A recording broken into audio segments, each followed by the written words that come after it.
जय हिंद, जय भारत, वंदे मातरम। आप इस वीडियो के माध्यम से जूनियर शिक्षक भर्ती से दो महत्वपूर्ण जानकारी आप हासिल करेंगे जो आपको जानना बहुत ही अति आवश्यक है। अगर आप जूनियर भर्ती शिक्षक भर्ती में शामिल हो रहे हैं या आपने आवेदन कर दिया या करने वाले हैं तो ये आपकी वीडियो बहुत ही उपयोगी है। तो बिना देर किए हुए हम वीडियो की शुरुआत करते हैं और जानते हैं वो दो मुख्य रूप से कौन सी बातें हैं। तो पहली आप बात जानेंगे कि एकेडमिक व प्रशिक्षण परीक्षा का उत्तीर्ण वर्ष भरना जरूरी, लाखों में पहुंचा आवेदनों का आंकड़ा। से लगातार एक सवाल पूछा जा रहा है, जिस सवाल को आपको ध्यान देना है कि अभ्यर्थी परीक्षा उत्तीर्ण के कॉलम में सत्र का वर्ष लिखें या फिर परीक्षा उत्तीर्ण करने का साल।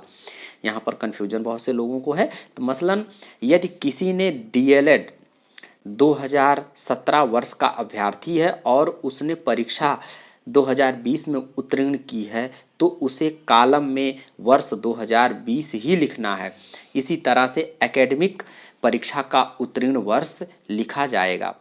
आवेदन कर रहे अभ्यर्थी वेबसाइट पर विषयों का विकल्प ना भरने से परेशान है। एक यहाँ पर और भी आपको महत्वपूर्ण जानकारी हासिल होगी कि विषय के विकल्प। ज्ञात हो कि शासनादेश में कहा गया था कि अभ्यर्थी को भाषा हिंदी, संस्कृत व अंग्रेजी में से एक, सामाजिक अध्ययन, गणित व विज्ञान विषय में से एक का चयन करना होगा, लेकिन वेबसाइट पर विषयों का विकल्प नहीं दिया गया है। सचिव अनिल भूषण चतुर्वेदी का कहना है कि OMR पर अभ्यर्थी को विकल्प देना होगा, अर्थात जब आप परीक्षा देंगे OMR सीट जब आपको मिलेगी उस पर देना होगा, उसी के आधार पर परिणाम जारी होगा। अभी सिर्फ उत्तीर्ण है। इस भर्ती के लिए भले ही पदों की संख्या कम है, लेकिन करीब 4 से 5 लाख आवेदन होने की उम्मीद है। अगली आप जानकारी बहुत ही महत्वपूर्ण याद जानेंगे। चलिए उस सेकंड जानकारी को, इसमें जो महत्वपूर्ण जानकारी आपको मैं बताने जा रहा हूँ वो ये है। इसके लिए आदेश भी जारी हो चुका है। परीक्षा नियामक प्राधिकारी सचिव अनिल भूषण चतुर्वेदी ने वेबसाइट पर महत्वपूर्ण सूचना अपलोड भी कर दिया है। इसमें कहा गया है कि इस भर्ती में अभ्यर्थी के लिए स्नातक में 50% अंक होना अनिवार्य है।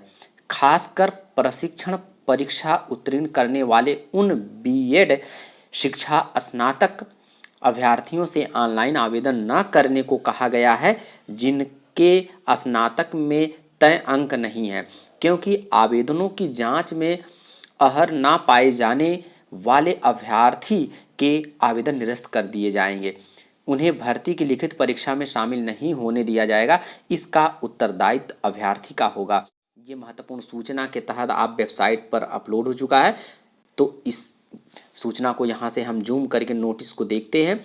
इसमें स्पष्ट आपको सेम वही बात कही गई है कि संशोधन के अनुसार जो नियमावली है उसके तहत जो है स्नातक में आपके कम से कम 50% से कम अंक होने की स्थिति में भर्ती परीक्षा में ऑनलाइन आवेदन करने से मना किया गया है और आपको पूरी जानकारी दी गई है। तो इस तरीके से आपको ध्यान रखना है कि इस आवेदन कौन कर सकते हैं। निर्देशानुसार शिक्षा स्नातक बीएड अभ्यर्थी हेतु कम से कम 50% अंकों के साथ स्नातक होने की अनिवार्यता है। तो इस तरीके से आप सचिव परीक्षा नियामक प्राधिकारी उत्तर प्रदेश। बहुत बहुत धन्यवाद। आप सभी प्रिय देशवासियों को मेरे YouTube चैनल के माध्यम से शिक्षा जगत से जुड़ी हुई नवीनतम अपडेट के साथ न्यूज एंड अपडेट, दीक्षा, निष्ठा, मानव संपदा, गणित, विज्ञान, कंप्यूटर आदि